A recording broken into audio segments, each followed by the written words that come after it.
Hi guys, welcome to Khong Driving, and what we're having now is the quick walk around for the Proton Persona. Okay, this is the 2019 reiteration of the Persona. It basically retains the same body shape as the previous one, but they have put in some enhancements and some extra stuff to make the car more value for money. And so right now, this is the best value you can get for the Proton Persona. And what they've done at the front is the grille is changed.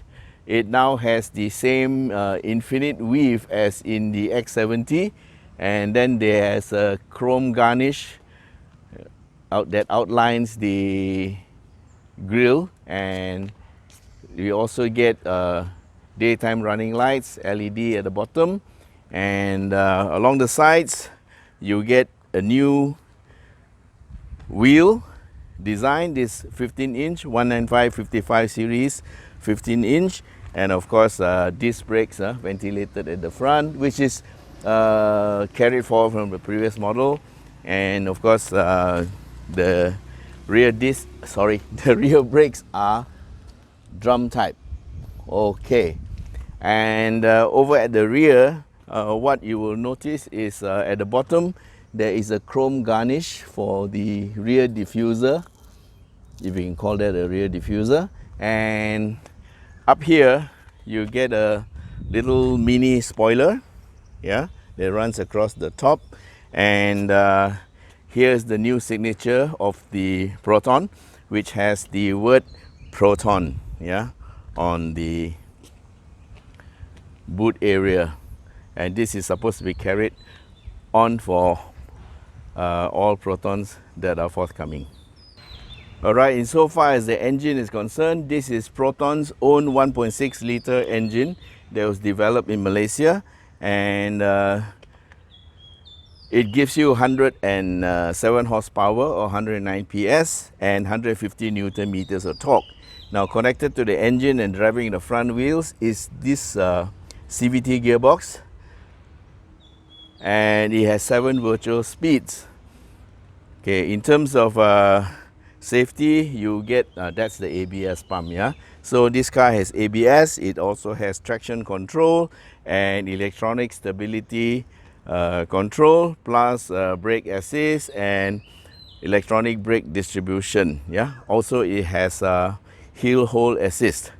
So the engine fits very snugly into the engine compartment, and this chassis is actually built on this frame is built on the same platform as the Iris, and I can tell you from experience that this platform is very rigid, so it is a very good starting off point for any car, which means the handling will be good.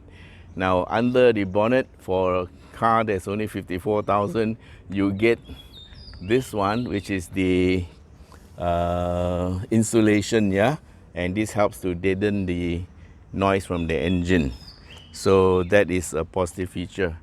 Okay, there's plenty of space in the engine compartment for you to work on, and okay, the exhaust is this side, so fitting a turbo will be not a problem, if you want to fit a turbo.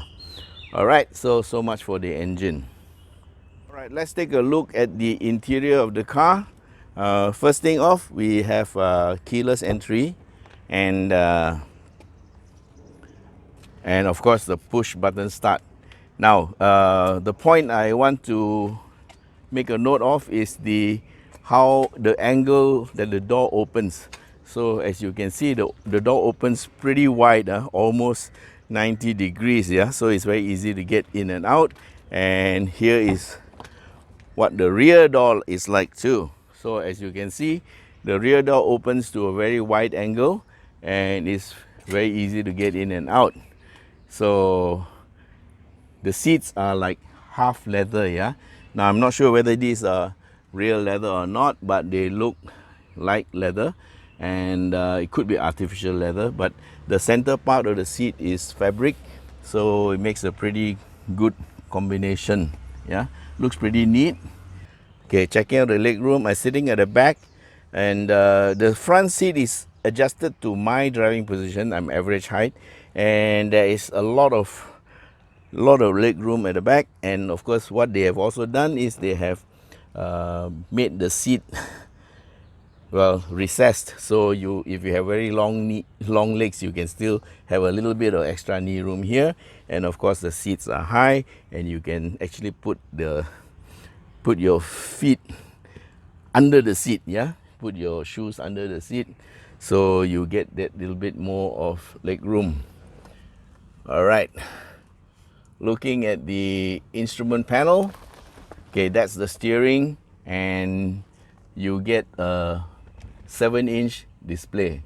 Okay, here's the cockpit area. I'm sitting on the back seat, and I've started the engine so you can see a little bit better with the lights on. Yeah, you can see the instrument panel is analog, looks pretty nice and neat, and it's in the layout that we are all familiar with. Ref counter on the left and speedometer on the right, and in the center you have this MID display. I find that a bit difficult to use. Haven't figured out how to get out of distance to empty to go to average fuel consumption, things like that. Anyway, the steering is adjustable for up and down, but not for telescopic. Yeah, so on the steering you have your steering controls for mode, and also for your volume, plus your phone mute. Yeah, there's a 7-inch infotainment system that houses Hi Proton also. Hi Proton. Okay, so it already responds, and yeah, the Hi Proton system works on tuning your radio, and it doesn't work on your aircon. It tells you the weather, and also works on navigation. And oh yes, the Persona also has a reverse camera that works pretty well. All right, so this is the front dash panel design that looks pretty neat, but it is made of hard plastic. I must say that Proton have done a very good job of it. There's even that famous stitching but it's not real stitching. Yeah, and the aircon controls are mechanical, and here's the gear lever. You have your P, R, N, D, and then there's a L, low speed gear for climbing hills or coming down hills. Handbrake is mechanical, which I like, and of course there are USB ports.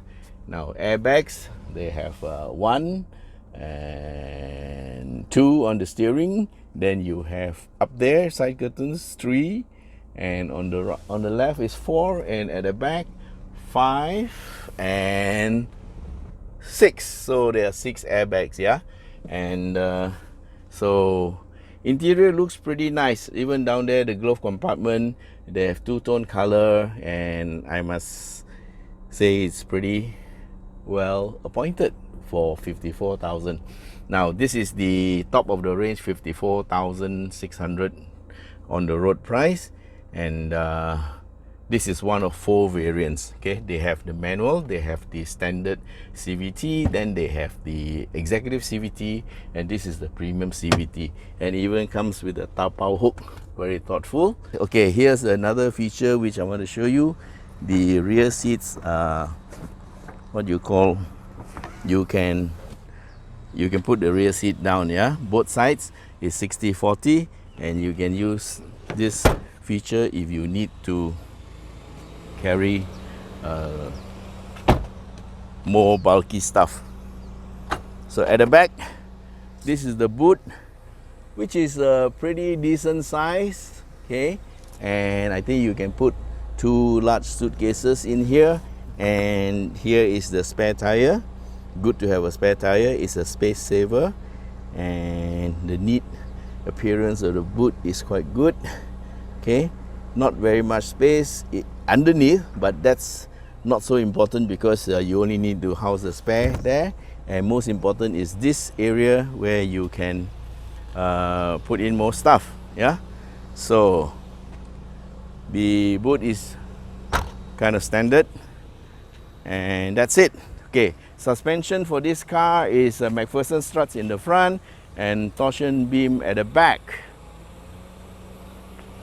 So in terms of appearance, does this car look okay?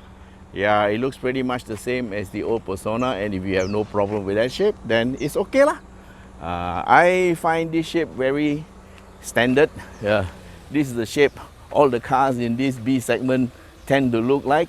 But I must say that the front of the Persona looks pretty good. Actually, it looks very much like the Iris. In fact, it is almost identical to the Iris. And if you like the Iris look, it's good lor. This is the sedan version, yeah. The Iris is the hatchback version of this car. Alright, so much for this car. Thanks for being with us for this walk around. And don't forget to subscribe. Bye bye.